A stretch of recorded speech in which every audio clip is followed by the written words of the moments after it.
These are the Conspit CPP Lite and CPP Evo hydraulic sim racing pedals, and I can tell you with confidence right now that you'll want to know more about them. Made by Conspit, a relatively new and unknown company in the world of sim racing, these pedals, along with their other offerings, some of which I have and others of which I'll review in the future, are of serious quality and are a huge threat to the existing offerings from Simagic, MOZA, and Fanatec. How so? Well, they're hydraulic, professional-grade sim racing pedals at strikingly competitive price points. Prices tend to range between their global distributors, but to give you an idea, the CPP Lites hover around $600 for the 3-pedal variant and closer to $500 for just the brake and the throttle. The higher end Evo pedals start at $850 with all 3 pedals and $750 without the clutch. A steep price to pay, but you're also getting quite a bit back.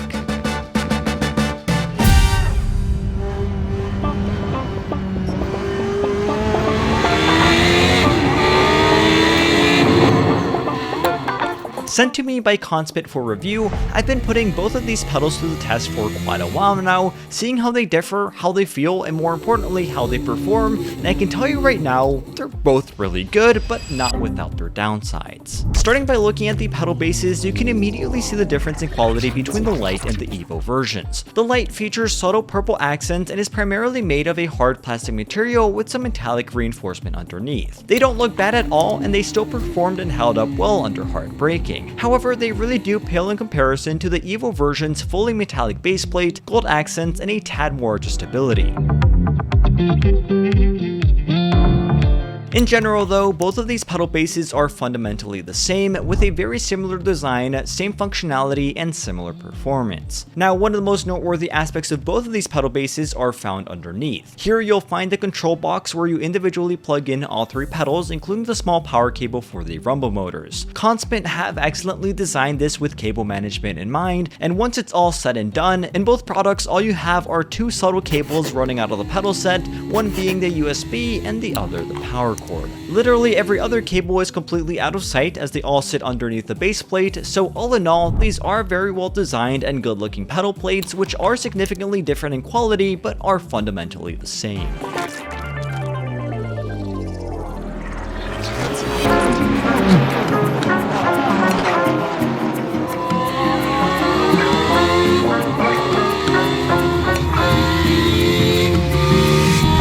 Now moving on to the pedals, let's start by talking about the throttle. Both the CPP Evo and Lite versions will bring the same rumble motor and a similar design when it comes to the size and shape.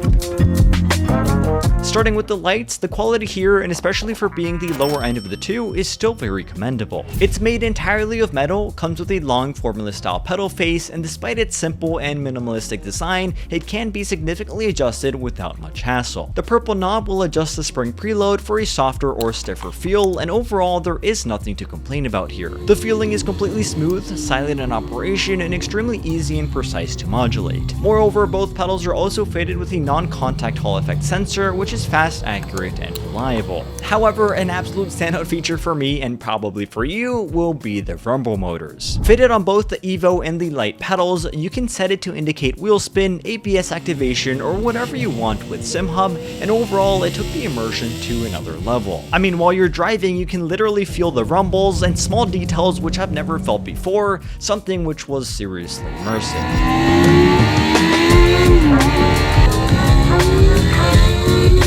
Visibly higher end in quality and design, the Evo's throttle pedal is still fundamentally the same and has all of the good things that I said about the Lites, except that here you're also getting a pedal travel adjustment knob on the back and a rounded pedal face for added comfort. Now, I personally didn't feel a need to adjust the pedal travel on either version, but for those of you who prefer a shorter or a potentially longer travel, the Evo version will allow you to do that.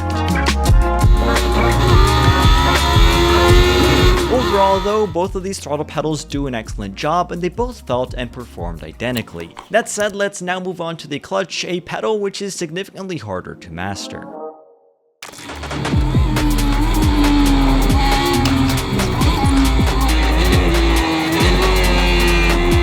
Separated mainly again only in terms of looks, the two clutch pedals work, feel, and perform roughly the same. The top spring mechanism has 4 different levels of bite point force adjustment, with the one underneath controlling the spring preload on both products. This design is similar to other clutch pedals in the market, and it honestly does a really good job.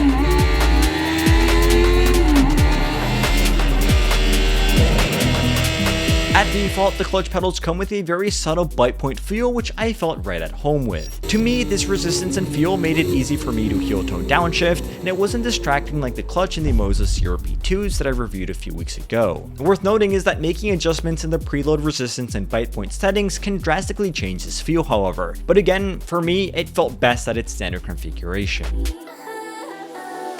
Now in-game, the clutch pedal on both products held up and performed as expected. It was a totally fast, smooth, and accurate motion, no flex or unwanted movement was found on the pedal, and again, that vibration motor added yet another layer of realism.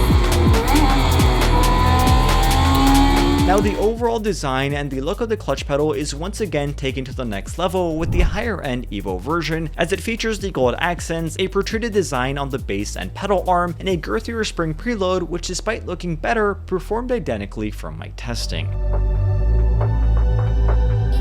Overall, and based off that, I again can confidently say that the clutch pedal found on both the Lite and the Evo versions is very good, this being something that I certainly can't say about many clutch pedals that I've used in the past.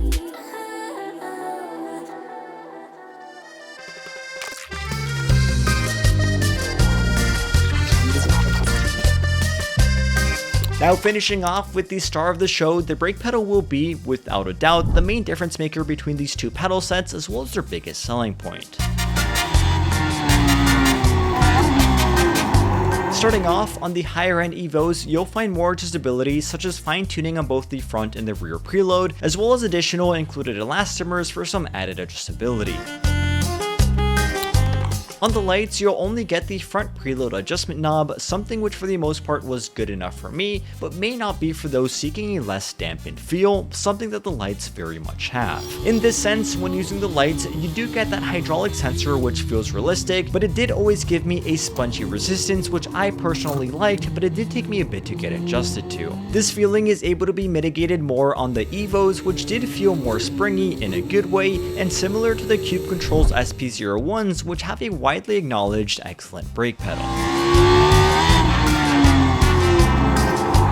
Overall, both of these hydraulic pedals, despite their differences, are very impressive and very much designed for the highest end sim racing enthusiasts. The Evo's second generation hydraulic system, paired with their added adjustability, does have the leg up, but even then, the one in the Lite is still extremely impressive, and with its use of a hydraulic pressure sensor is easily the closest to a real life feel that I've had with a set of sim racing pedals. Moreover, adding the rumble motors on top of this was an extremely neat feature, which again added that extra layer of immersion. This said, with both the Evo and the Lite pedals, I was up to speed, very much consistent with my usual lap times, and they did feel overall just really good in game.